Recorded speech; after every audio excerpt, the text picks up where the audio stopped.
Joining me now for reaction is Fox News contributor and president of Independent Women's Voice, Tammy Bruce, whose latest article is all about California's wacky approach to public safety. Yeah, great segment just now, because it's just the absurdity is really highlighted there with some of those arguments. But as they're doing this, as those arguments are being made, and as you mentioned, as the governor had pardoned at least actually 70 criminals, but 5 ex-convict illegal aliens, including convictions for kidnapping and all of that, pardoned so they can avoid being deported. In the meantime, a judge is now forcing coffee shops to post a cancer warning in any place that serves coffee. It could be the Starbucks or the 7-Eleven, so that you can at least be reminded that maybe it's your lifestyle that is the problem. But also they're considering banning straws and the plastic caps on bottles, because we all love the oceans. We want to save the oceans. But what we know about the plastic in the oceans is that the supermajority of it, over 90%, is coming from China. So banning straws in California is not going to save the ocean. So the messaging here is, while the criminal illegal aliens are being embraced and protected, American citizens going about their regular business, having a straw, having a cup of coffee, the message is that you're the problem, your lifestyle is the problem, and you're the ones who have to be controlled. Yeah, California has a whole list of warning signs and labels that they put on things. Amusement parks, hotels, boats, wooden furniture and flooring,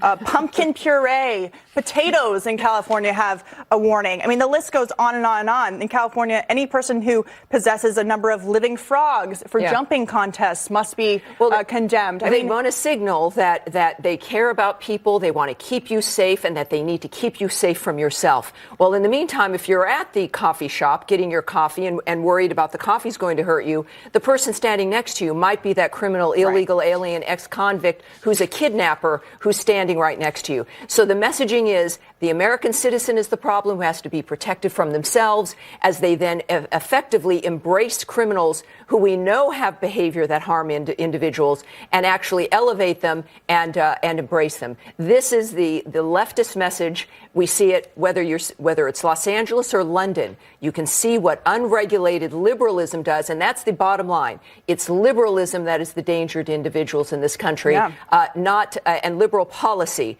certainly not the American citizen. Well, and I would say it's leftism. Liberalism has this way of making it seem like openness and freedom, when really California has become somewhat of a totalitarian state. Their policies work to control people, not to set them free. That's the difference. And the thing is, we were trying not to laugh. Actually, we did laugh coming into this segment a little bit, because it is funny. But the truth is, when you get down to the seriousness of this, and you laid out so eloquently in your op-ed, which is available at foxnews.com, this is about criminality and people's lives being at stake. That's right. That's right. You've got criminals who have a history of behavior that destroys lives. And in the meantime, California last year also passed a law demanding that farmers control the flatulence of cows because of global warming, which is impossible.